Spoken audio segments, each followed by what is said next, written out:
Hello बच्चों। आज हम डिस्कस करने वाले हैं एक न्यू टॉपिक के बारे में जिसका नाम है मैग्नेटिक इफेक्ट ऑफ करंट। ये हमारा इंट्रोडक्टरी वीडियो है। इस वीडियो के अंदर मैं आपको कुछ बेसिक कॉन्सेप्ट समझाऊंगा जो पूरे चैप्टर में आपको हेल्प करने वाले हैं। जब हमने स्टार्टिंग की थी और इलेक्ट्रोस्टैटिक का इंट्रोडक्टरी वीडियो देखा था, तो इंट्रोडक्टरी वीडियो में मैंने आपको कुछ कैप्सूल्स की बात की हुई थी। कैप्सूल क्या बोला था? जैसे हमने देखा था, आपके पास दो चार्जेस हैं, अगर एक पॉजिटिव एक नेगेटिव, वो हमने देखा था अपोजिट थे तो अट्रैक्ट करते हैं, और मैंने बोला था सेम चार्जेस जो है रिपेल करते हैं। तो इस कॉन्सेप्ट को आपने देखा था। मैक्सिमम जो भी टॉपिक हमारे इलेक्ट्रोस्टैटिक्स के अंदर हम पढ़ रहे थे उसमें हमने देखा ये कॉन्सेप्ट लग रहा था। Even in the electric current also we have seen, जब हम इलेक्ट्रिक करंट के बारे में डिस्कस कर रहे थे तो हमने एक बैटरी लगाई थी, इलेक्ट्रिक फील्ड जनरेट हुआ था, उसकी वजह से फोर्स लग रहा था F=QE। तो वही फोर्स का डिस्कशन फिर से आ जाता है। तो एक छोटा सा कॉन्सेप्ट था जिसमें हमने बोला था कि दो आपके पास अगर अपोजिट चार्जेस हैं, अपोजिट चार्ज अट्रैक्ट करते हैं और सेम चार्जेस हैं रिपेल करते हैं। इसी तरीके का कॉन्सेप्ट मैं आपके साथ आज डिस्कस करने वाला हूं। कोशिश ये करिए कि पूरे, अगर आप वीडियो के साथ बने रहते हैं, पूरा लेक्चर आप इसको देखते हैं, तो आपको पूरा का पूरा आइडिया आ जाएगा और बहुत सारे टॉपिकों के बारे में आपको एक जनरल नॉलेज हो जाएगी। और आप किसी भी टॉपिक को समझने से पहले, जैसे होता क्या है कि हम जब एग्जाम में जाते हैं तो एग्जाम में जाकर के हम स्टार्टिंग में भूल जाते हैं कि क्या लिखना है, ये इस टॉपिक के बारे में क्या डिस्कशन करना है। तो उन चीजों से बचने के लिए अगर आपके पास एक बेसिक रहे और आप एक कॉन्सेप्ट पे जा रहे हैं कि आपको पता है कि इन सारे टॉपिकों को मुझे पढ़ना है और इसमें यही कॉन्सेप्ट लग रहा है, तो at least you are free about the concept. You know that what you are going to search in that topic. Suppose we are going to study about the magnetic effect of current chapter, and if you don't know what is the meaning of magnetic effect of current, then you are not going to solve any question। या फिर आप करते क्या है, पढ़ने जाएंगे, पढ़ेंगे, आप क्वेश्चंस को सॉल्व करेंगे और आपके पास प्रॉब्लम क्या होने वाली है कि आप हर टॉपिक को रटना स्टार्ट कर देते हैं। तो बेहतर ये है, दो तरीके हैं आपके पास। एक, आप कुछ भी ना समझें, टॉपिक्स को रटना स्टार्ट करें और आप आंसर पे आ जाएं, ठीक है। दूसरा तरीका, पूरी यूनिट को आप पढ़ लें, उसके बाद आपको समझ में अच्छा ये यूनिट तो पूरी की पूरी ये कहना चाह रही थी, ये मुझे पहले क्यों समझ में नहीं आया। तीसरा जो बेस्ट तरीका है जिस पे मैं आपसे बात कर रहा हूं अभी, हम पहले ही वीडियो के दौरान समझ लें कि पूरे चैप्टर में हम लोग पढ़ने वाले क्या है, और पूरा चैप्टर अगर एक ही कॉन्सेप्ट के बारे में बात कर रहा है तो हम उसमें इतने सारे टॉपिक क्यों पढ़ रहे हैं, क्या रीजन है। और अगर हमें वो सारी चीजें समझ में आ जाती हैं तो आई होप आने वाले टॉपिक हमारे लिए आसान हो जाएं। तो हमारे जो टॉपिक का नाम है वो है मैग्नेटिक इफेक्ट ऑफ करंट। अगर मैं इसको थोड़ा सा एक्सप्लेन करूं तो मैग्नेटिक इफेक्ट ऑफ करंट का मतलब होता है कि जो करंट है वो मैग्नेटिक इफेक्ट शो करती है। मैग्नेटिक इफेक्ट क्या चीज होता है? अगर हम मैग्नेटिक इफेक्ट की बात करते हैं तो अगर मेरे पास ये मार्कर है, इसके सामने मैं कोई आयरन का पीस रख देता हूं, तो इसकी प्रेजेंस से आयरन के पीस पे कोई फर्क पड़ने वाला नहीं है, चाहे मैं इसको उसके पास लेके जाऊं या फिर मैं उसे दूर लेके जाऊं। लेकिन वहीं पे अगर उसी आयरन के पास मैं एक मैग्नेट लेके आता हूं, तो मैग्नेट लेके आने से क्या होगा, आयरन पे फोर्स लगने वाला है। फोर्स, वो अट्रैक्शन फील करेगा। अगर आप उसके नजदीक जाएंगे तो अट्रैक्शन फोर्स ज्यादा लगेगा, दूर जाएंगे तो अट्रैक्शन फोर्स आपका कम हो जाएगा। तो कोई मैग्नेट किसी मैग्नेटिक सब्सटेंस पे, यहां पे जरूरी है मैग्नेटिक सब्सटेंस की बात हम जब करते हैं, क्योंकि अगर आप मैग्नेट को इस मार्कर के सामने ले आएंगे तो मैग्नेट इस पे कोई इफेक्ट नहीं डालने वाला है। तो मैग्नेटिक सब्सटेंस के, अब मैग्नेटिक सब्सटेंस पे एक फोर्स लगाता है। जैसे कि हमने चार्जेस के बारे में डिस्कशन किया था, वैसे ही आपका मैग्नेटिक फोर्स लगाता है। तो हम कहते क्या है कि अगर हमारे पास कोई मैग्नेट है, उस मैग्नेट के पास आप कोई दूसरा मैग्नेट लेके आए या फिर कोई मैग्नेटिक सब्सटेंस लेके आते हैं, तो इस मैग्नेट के पास का वो रीजन जहां पे दूसरा सब्सटेंस फोर्स ऑफ अट्रैक्शन, या सब्सटेंस की बात करते हैं, फोर्स ऑफ अट्रैक्शन या रिपल्सन महसूस करता है, उसको हम लोग बोलते हैं मैग्नेटिक फील्ड। अब बच्चे आप यहां ध्यान दीजिए, आपने खेल के भी देखा होगा कि दो मैग्नेट आप लेते हैं, कभी कभी आपने देखा होगा कि ये मैग्नेट अट्रैक्ट करते हैं और कभी कभी ऐसी सिचुएशन बन जाती है ये रिपेल करना स्टार्ट कर देते हैं। तो देखिए नॉर्थ साउथ है, यहाँ पे मैं साउथ या नॉर्थ रख देता हूं। अगर अपोजिट पोल आ जाते हैं तो ये अट्रैक्ट करना शुरू कर देते हैं, और अगर नॉर्थ के सामने नॉर्थ आ जाएगा तो ये रिपेल करना शुरू कर देगा।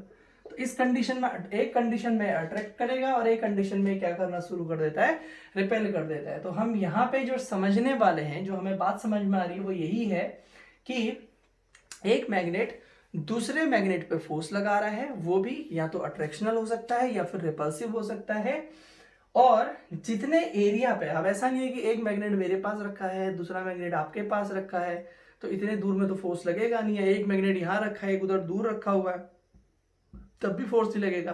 तो इस मैग्नेट के आसपास का वो एरिया जहां पे ये मैग्नेट किसी दूसरे मैग्नेट पे अट्रैक्शन या रिपल्सिव फोर्स लगा सकता है, वो इस मैग्नेट का मैग्नेटिक फील्ड कहलाता है। तो हम टॉपिक पढ़ रहे हैं मैग्नेटिक इफेक्ट ऑफ करंट। इसका मतलब ये होता है कि जो करंट है वो मैग्नेट की तरह बिहेव कर रही है, ठीक है। तो इसका मीनिंग ये हुआ कि अगर किसी वायर में करंट फ्लो कर रहा है, तो मैग्नेटिक इफेक्ट ऑफ करंट का मीनिंग ये है कि अगर किसी वायर में करंट फ्लो कर रहा है, उसके पास आप किसी मैग्नेटिक नीडल को लेके आते हैं। अगर देखिए मैग्नेट के पास आप मैग्नेटिक नीडल को लेके जाएंगे तो डिफ्लेक्शन शो करेगी, क्योंकि मैग्नेटिक फोर्स एक्सपीरियंस करेगी जिसकी वजह से नीडल क्या करना शुरू कर देगी आपका। अगर आप ऐसे करके कोई मैग्नेटिक नीडल बनाते हैं और इसको लेके जाते हैं मैग्नेट के पास, तो ये डिफ्लेक्शन करना शो कर देगी, ठीक है, जब हम मैग्नेट के पास लेके जाएंगे। लेकिन क्या होगा कि अगर यही कंडीशन आप यहां देख रहे हैं कि अगर किसी वायर में करंट फ्लो हो रहा है, उस वायर के पास आप किसी मैग्नेटिक नीडल को लेके जा रहे हैं और वो मैग्नेटिक नीडल डिफ्लेक्शन शो कर देती है, इसका मतलब ये होता है कि जो आपके पास करंट कैरिंग कंडक्टर है जिसमें करंट फ्लो होता है, उसके चारों ओर मैग्नेटिक फील्ड जनरेट होता है। इसमें अगर करंट फ्लो हो रही है तो हम कह रहे हैं मैग्नेटिक इफेक्ट ऑफ करंट का मतलब हो गया कि अगर मैं इसके पास नीडल को लेके जा रहा हूं तो नीडल डिफ्लेक्शन महसूस करती है। तो इसका मीन ये होता है कि आपके पास जो करंट कैरिंग कंडक्टर है, किसी वायर में अगर करंट फ्लो होती है तो उसके चारों ओर मैग्नेटिक फील्ड आपका जनरेट होता है। इसको हमने एक ऑस्टेट के सिंपल एक्सपेरिमेंट से हम डेमोन्स्ट्रेट कर लेते हैं। डेमोन्स्ट्रेट क्या करना है आपको, मैं सिंपल सी बात बता रहा हूं कि अगर किसी वायर में करंट फ्लो हो रहा है तो उसके चारों ओर मैग्नेटिक फील्ड जनरेट होगा and this is called magnetic effect of current. ठीक हो गया। मैग्नेटिक फील्ड क्या होता है, मैग्नेटिक इफेक्ट ऑफ करंट है। अब आपको एक बात किसी ने बोल दी कि भाई मैंने ही आपको बोल दी, आप अपने आप पे लेके चलिए। आपसे बोला गया कि किसी वायर में करंट फ्लो कर रहा है तो उसके चारों ओर मैग्नेटिक फील्ड प्रोड्यूस होता है। तो आपके दिमाग में पहला क्वेश्चन आएगा कि अगर मैं इस चीज को मेजर करना चाहूँ कि किसी वायर के चारों ओर किसी वायर में करंट फ्लो होने से उसके चारों ओर मैग्नेटिक फील्ड जनरेट हो जा रहा है, मैं इसको जानना चाहता हूं तो मैं इसको किस तरीके से निकाल सकता हूं, या क्या मेरे पास कोई ऐसा फॉर्मूला अवेलेबल है जिसकी मदद से मैं निकाल सकूं। क्या निकाल सकूं अगर आप अपने आप से पूछेंगे तो हम बच्चों एक ही चीज पढ़ने वाले हैं, पूरे चैप्टर के अंदर एक ही टॉपिक पढ़ने वाले हैं। किसी वायर में करंट फ्लो हो रहा है तो करंट फ्लो होने से कितना मैग्नेटिक फील्ड प्रोड्यूस होता है, बस इसको ढूंढ रहे होते हैं। तो मैंने कैप्सूल की जो बात आपसे कही थी वो आपको मैं धीरे धीरे बताने वाला हूं कि आप ये देखेंगे कि हम एक ही चीज सर्च कर रहे हैं पूरे टॉपिक में, वो है कि अगर वायर में करंट फ्लो करेगा तो वायर के चारों ओर क्या जनरेट हो जाता है, मैग्नेटिक फील्ड। तो पहला प्रयास, एक सेकेंड,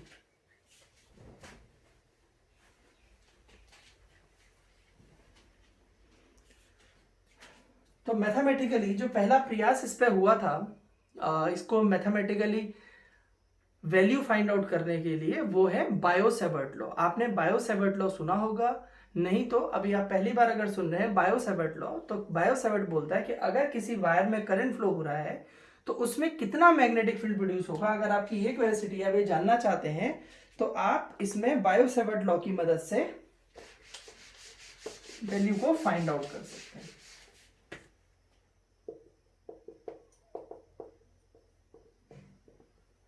ठीक है, बायो-सेवर्ट लॉ ये कहता है कि अगर किसी वायर में करंट फ्लो हो रहा है, इस तरीके से आप लोग किसी वायर को ले लीजिए, इसको हम लोग टेढ़ा टाइप का बना देते हैं। तो इन्होंने बोला कि अगर आप इस तरीके से किसी वायर को बना रहे हैं, इसके चारों ओर मैग्नेटिक फील्ड प्रोड्यूस होगा। तो फॉर्मूला इन्होंने दिया कि delta B is equal to mu naught upon 4 pi I delta L sine theta upon r square. मैं इस डेरिवेशन में अभी जो आज के लेक्चर पढ़ा रहा हूँ इसमें मैं सिर्फ ये डिस्कस करने वाला हूँ।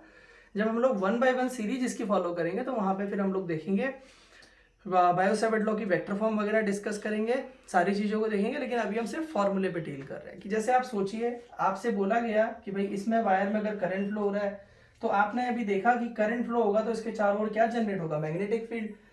अब मैं जानना चाहता हूँ कि मैग्नेटिक फील्ड की वैल्यू कितनी होगी। तो उन्होंने बोला कि जो मैग्नेटिक फील्ड है, किसी पॉइंट पी पे आप मैग्नेटिक फील्ड निकाल लें, इसका एक छोटा सा पोर्शन आप डेल्टा ले लीजिए, ये आर डिस्टेंस पे है और ये जो एंगल बन रहा है ये थीटा है। तो यहाँ पे जो मैग्नेटिक फील्ड है वो एक तो डिस्टेंस के इनवर्सली प्रोपोर्शनल है। आप दूर निकालोगे, यहाँ वायर है और मैग्नेटिक फील्ड आप दूर निकाल रहे हैं तो ऑब्वियस सी बात है उसकी वैल्यू कम होगी। तो डिस्टेंस के इनवर्सली प्रोपोर्शनल है, करंट के डायरेक्टली प्रोपोर्शनल है। ऑब्वियस सी बात है, करंट से मैग्नेटिक फील्ड प्रोड्यूस हो रहा है, ज्यादा करंट होगी तो मैग्नेटिक फील्ड की वैल्यू भी ज्यादा होगी। डेल्टा एल, आपने एलिमेंट लिया है, एलिमेंट छोटा लोगे तो करंट एलिमेंट की जो वैल्यू होगी वो कम होगी और ज्यादा बड़ा एलिमेंट लोगे तो ज्यादा होगी। और यहाँ पे थीटा की बात करते हैं तो थीटा पे डिपेंडेंसी इस तरीके से रहती है कि अगर आप इसके परपेंडिकुलर देखते हैं, थीटा 90 रहेगा तो वैल्यू मैक्सिमम रहेगी। जैसे वायर है, वायर के अलोंग अगर आप मैग्नेटिक फील्ड देखेंगे तो जीरो हो जाएगा, इसके परपेंडिकुलर आप देखेंगे तो उसकी वैल्यू क्या रहती है, मैक्सिमम रहती है। तो एक्सपेरिमेंटली हमने देखा और मैथमेटिकली इस पे जो डिपेंडेंट करने वाले फैक्टर्स हैं वो आपके बायो-सेवर्ट लॉ से निकल जाते हैं। तो पहला टॉपिक आपने पढ़ना है, मैंने बोला था एग्जाम में जैसे आप जाएं, सपोज बायो-सेवर्ट लॉ ही है तो बच्चे को सोचना नहीं पड़ेगा ना क्या निकालना, तो उसको पता है बायो-सेवर्ट लॉ किस चैप्टर में पढ़ रहा था मैं, मैग्नेटिक इफेक्ट ऑफ करंट। तो ऑब्वियस सी बात है मैग्नेटिक इफेक्ट ऑफ करंट में मैं पढ़ रहा हूँ तो वो क्या निकालने वाला है, मैग्नेटिक फील्ड निकालेगा। किसकी वजह से, करंट की वजह से। तो अगर स्टार्टिंग का डिस्क्रिप्शन थोड़ा बहुत लिखना है तो मैं यही लिखने वाला हूं कि when current flows in a conductor the magnetic field is produced around it and the magnetic field is find by the formula delta B is equal to mu naught upon 4 pi I delta L sine theta upon r square. I delta L sine theta upon r square, ठीक है। Mu naught upon 4 पाई जो है वो medium की बात करता है, ठीक है। अगर यहाँ पे मीडियम होगा, जैसे फॉर एग्जांपल यहाँ एक मैग्नेट है, दूसरा मैग्नेट आपके पास है, बीच में आपने कागज रख दिए, तो ये जो इस पर फोर्स लगाएगा उसकी वैल्यू चेंज हो जाएगी। अगर आप नॉर्मल कंडीशन में ऐसे सिंपल रखते हैं तो ज्यादा फोर्स लगेगा, अगर आप इनके बीच में कागज डाल देंगे तो लगने वाला फोर्स क्या होगा, कम हो जाएगा। तो जो लगने वाला फोर्स है वो इस पैरामीटर पर डिपेंड कर रहा है कि आपने बीच में क्या रखा हुआ है, मीडियम पे। तो वही मीडियम का रोल यहाँ पे, जैसे अगर फ्री स्पेस की बात कर रहे हैं तो म्यू नॉट अपॉन 4 पाई आता है, अगर मीडियम होता कोई यहाँ पे तो हम लोग फिर यहाँ पे म्यू इंट्रोड्यूस करवा देते। तो इस तरीके से हम देखते हैं कि बायो-सेवर्ट लॉ क्या निकालने जा रहा है, आपका मैग्नेटिक फील्ड। इसके बाद होता है बच्चों, अब देखो जो करंट फ्लो करेगा वो अलग अलग शेप में हो सकता है। जैसे अगर मान लीजिए किसी सर्कल में करंट फ्लो कर रहा है तो करंट, अब सर्कल के अंदर करंट फ्लो कर रहा है तो इसके सेंटर में मैग्नेटिक फील्ड क्या होगा। तो आपके पास, अब देखिए आप बायो-सेवर्ट लॉ की मदद से इसको निकाल सकते हैं। एक छोटा सा पोर्शन लेकर के उसका कैलकुलेशन करोगे, आप इसे कैलकुलेट कर सकते हैं। फिर आपके पास टॉपिक पूछा जाता है कि अगर कोई करंट कैरिंग कंडक्टर है, इनफाइनाइटली लॉन्ग कंडक्टर है, उसकी वजह से मैग्नेटिक, उसकी वजह से निकालेगा क्या। अगर तुम सोचोगे तो तुम्हें पता है कि पूरे चैप्टर के अंदर हम लोग क्या पढ़ने जा रहे हैं, हमको पढ़ निकालना मैग्नेटिक फील्ड है। तो आपके पास एक infinitely long current carrying conductor की वजह से मैग्नेटिक फील्ड निकालने के लिए बोला जा सकता है, जो आप बायो-सेवर्ट लॉ की मदद से निकाल सकते हैं। फिर आपसे बोला जा सकता है कि अगर किसी सर्कुलर कॉइल में, मान लीजिए मेरा हाथ ये सर्कुलर कॉइल है, इसमें करंट फ्लो कर रहा है, तो सर्कुलर कॉइल में करंट फ्लो करने की वजह से आपको मैग्नेटिक फील्ड निकालना है एक्सियल कंडीशन में, ये आपका टॉपिक पूछा जा सकता है। तो देखिए आप एक कॉमन चीज आप जो देख रहे होंगे वो हर टॉपिक के अंदर, चाहे आपने इसके अंदर देखा मैंने मैग्नेटिक फील्ड ही ढूंढा, करंट के अंदर मैंने मैग्नेटिक फील्ड ही देखा, यहाँ पे मैंने मैग्नेटिक फील्ड ही देखा, इसके लिए मैं मैग्नेटिक फील्ड देख रहा हूं। तो मेरे को ये समझ में आ गया है कि हर किसी टॉपिक के लिए मैं जो भी टॉपिक यहां पढ़ने वाला हूं, चाहे मुझसे कोई न्यूमेरिकल सॉल्व कराया जाता है या चाहे मैं बात करूंगा किसी भी डेरिवेशन की, तो मैं मैग्नेटिक फील्ड निकालने जा रहा हूं। और चैप्टर के स्टार्टिंग पार्ट के अंदर मैं देखने वाला हूं जो निकालने के लिए मेरे पास फॉर्मूला है, जो फॉर्मूला दिया हुआ है बायो-सेवर्ट लॉ का। तो ये सारे के सारे बायो-सेवर्ट लॉ के एप्लीकेशंस हो जाएंगे कि आपसे बोला जाएगा कि find the magnetic field at the centre of circular coil, तो वो आप बोल देंगे कि भाई with the help of Biot-Savart law. तो ये बायो-सेवर्ट लॉ आपको उसमें अप्लाई कर देना है, ठीक है। तो आप ये देख रहे हैं कि चैप्टर को किस तरीके से डिजाइन किया जाता है। कभी भी आप पढ़ रहे होते हैं तो पहले वो चैप्टर की थीम समझाना चाहते हैं, मैग्नेटिक इफेक्ट ऑफ करंट क्या होता है, फिर आपने बोला कि मैग्नेटिक इफेक्ट ऑफ करंट, किसी वायर में करंट फ्लो करने से मैग्नेटिक फील्ड प्रोड्यूस हो रहा है, उसको निकालने के लिए उन्होंने कहा एक फॉर्मूला है बायो-सेवर्ट लॉ। फिर वो आपसे पूछ रहे हैं कि चलिए थोड़ा सा आपकी डिफिकल्टी को बढ़ाते हैं, और डिफिकल्टी को बढ़ाते हुए आपके लिए क्या कर रहे हैं वो, उन्होंने कहा कि चलिए एक बार सर्कुलर कॉइल ले लेते हैं, एक बार इनफाइनाइट, ये अलग अलग सिचुएशन आपको बना के दे दी है। या फिर आपको इस तरीके का क्वेश्चन कॉम्पिटिटिव एग्जामिनेशंस में आप देखते हैं तो इस तरीके का क्वेश्चन बना के दे देंगे, इधर करंट फ्लो कर रही होगी, इसके सेंटर पे मैग्नेटिक फील्ड निकालना, तो कुछ भी बोले आपको बार बार मैं बोलता हूं, जब भी पढ़ाता तो मैं बोलता कि आपको कॉन्सेप्ट एक बार पकड़ना है, वो किसी भी कंडीशन में जाके मुझे बोलने वाला क्या निकालने के लिए, मुझे मैग्नेटिक फील्ड ही निकालना है। बच्चों ये आपने फर्स्ट पार्ट के अंदर ये सारी चीजें देखनी है। पार्ट कोई ऐसा बुक में आप जाएंगे तो ऐसा पार्ट वाइज लिखा नहीं है, पढ़ने के लिए होता है। स्टार्टिंग में हमने देखा कि हमारे पास बायो-सेवर्ट लॉ से इस तरीके से मैग्नेटिक फील्ड निकालने का हमारे पास तरीका है।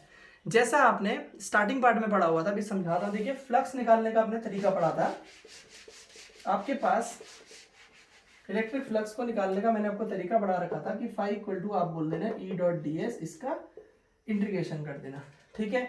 और दूसरा एक तरीका था गॉस लॉ की मदद से, phi is equal to q upon epsilon naught. और हमने देखा था कि जो गॉस लॉ का फॉर्मूला है ये आपको इजी मेथड प्रोवाइड करता है, phi is equal to q upon epsilon not.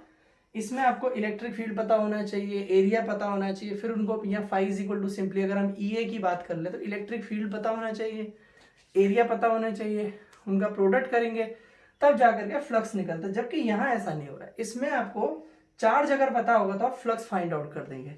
तो जैसे यहाँ पे आप देख रहे हैं कि आपके पास जो गॉस लॉ है वो एक बेहतर तरीका है। फाई को आप क्या लिख सकते हैं, यहाँ पे देखिए आप इसको इस तरीके से भी लिख सकते हैं, E dot d s is equal to q upon या 1 एप्सिलॉन नॉट इनटू क्यू।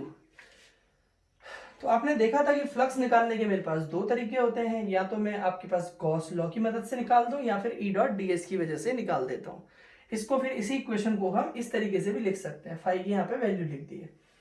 अब देखिए बच्चों, अभी आप क्या कर रहे हैं, एक आपके पास तरीका है बायो-सेवर्ट लॉ, एक आपके पास तरीका है बायो-सेवर्ट लॉ जिससे आप मैग्नेटिक फील्ड निकाल सकते हैं। बाद में एक इजी मेथड आता है जिसको हम लोग बोलते हैं ampere circuital law, ampere circuital law. तो एम्पियर सर्किटल लॉ क्या होता है, देखिए ये आपके पास जब बायो-सेवर्ट लॉ की बात करते हैं तो ये कैलकुलेशन ये भी प्रोवाइड करेगा, बायो-सेवर्ट लॉ भी कैलकुलेशन प्रोवाइड करता है। लेकिन दोनों में डिफरेंस ये होता है कि बायो-सेवर्ट लॉ में कैलकुलेशन करना, जैसे आप ये आपके पास ये infinitely long current carrying conductor से जब मैग्नेटिक फील्ड निकालेंगे इस मेथड से निकालते हैं बायो-सेवर्ट से, तो काफी लॉन्ग मेथड होता है। और अगर आप एम्पियर सर्किटल लॉ पे जाते हैं तो उसकी कैलकुलेशन काफी आसान हो जाती है। लेकिन फिर से अब देखिए आप थीम में पढ़ रहे हैं तो आपने देखा कि भैया मैग्नेटिक, अब किसी वायर में करंट फ्लो कर रहा है तो मुझे मैग्नेटिक फील्ड निकालना था। मैग्नेटिक फील्ड निकालने के लिए मैंने बायो-सेवर्ट लॉ लगाया, बायो-सेवर्ट लॉ को मैंने डिफरेंट चीज़ों में लगा दिया। अब मार्केट में एक नई चीज़ आ गई है, जैसे अभी हम लोग करते हैं, क्या करते हैं कि जैसे हम लोग अभी कोई एक चीज़ को यूज़ कर रहे होते हैं लेकिन हम देखते हैं फिर मार्केट में कोई दूसरी चीज़ आ गई है और वो पहले वाले से बेहतर है। फॉर एग्जाम्पल कोई टीचर ही पढ़ा रहा है, ऑलरेडी कोई पढ़ा रहा है, आप उससे पढ़ रहे हैं, आपके पास कोई नया ऑप्शन आता है और वो ईजी है या फिर उसमें कुछ और अलग बात है तो आप उस चीज की तरफ खींचे चले जाते हैं। वैसे ही क्या होगा फिजिक्स के अंदर, अगर हमारे पास एक मेथड ऑलरेडी अवेलेबल है, दूसरा मेथड आता है वो पहले वाले मेथड से बेहतर है, तो ऑब्वियस सी बात है हम बेहतर वाले मेथड के ऊपर जाना पसंद करेंगे। तो वैसा ही बच्चों कुछ यहाँ पे हो रहा है, बायो-सेवर्ट लॉ आपके पास ऑलरेडी अवेलेबल है, आपके पास अगर कोई और ट्रिक आती है वो उससे आसान है तो हम उसकी तरफ बढ़ेंगे। तो आपने देखा कि भाई बायो-सेवर्ट लॉ था, बायो-सेवर्ट लॉ सब में अप्लाई कर दिया।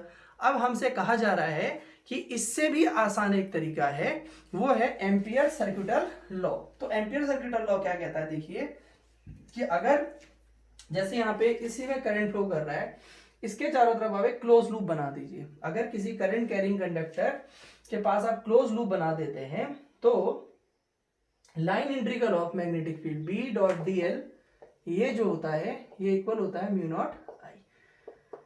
जो ये करंट इनक्लोज कर रहा है आई, और इसमें जब मैग्नेटिक फील्ड होगा बी, और एक छोटा सा पोर्शन आप यहाँ पे डीएल ले लीजिए, ठीक है। तो बी और डीएल का लाइन इंटीग्रल, क्लोज इंटीग्रल जो आप लेके चल रहे हैं, ये इक्वल होता है म्यू नॉट टाइम। तो आप यहाँ पे ध्यान दीजिए, जैसे ई डॉट डी एस था वैसे ही यहाँ पे बी डॉट डी एल हो रहा है, इज इक्वल टू यहाँ पे 1/एप्सिलॉन नॉट इंटू क्यू था, यहाँ पे म्यू नॉट इंटू आई हो जाता है। तो आप ये देख रहे हैं कि जैसे गॉस लॉ ने आपके पास आसानी प्रोवाइड की थी, उसी तरीके से सेम तरीके से एम्पियर सर्किटल लॉ भी आपको मदद करने वाला है। कैलकुलेशंस को कंपैरेटिवली क्या करता है, आपके लिए आसान बना देता है। तो इसलिए हम क्या करते हैं, एम्पियर सर्किटल लॉ को प्रिफर करते हैं, किसके ऊपर, हमारे बायो-सेवर्ट लॉ के ऊपर करते हैं। फिर से हम क्या करेंगे, जब बायो-सेवर्ट लॉ पढ़ते हैं, जब एम्पियर सर्किटल लॉ पढ़ते हैं तो उसके एप्लीकेशन में हम इसका मैग्नेटिक फील्ड निकाल सकते हैं, फिर आप थोड़ा सा चैप्टर में और आगे बढ़ते हैं तो आपके पास एक टॉपिक आता है जिसका नाम हम बोलते हैं, जैसे आपके पास सोलिनॉइड बनाया जाता है।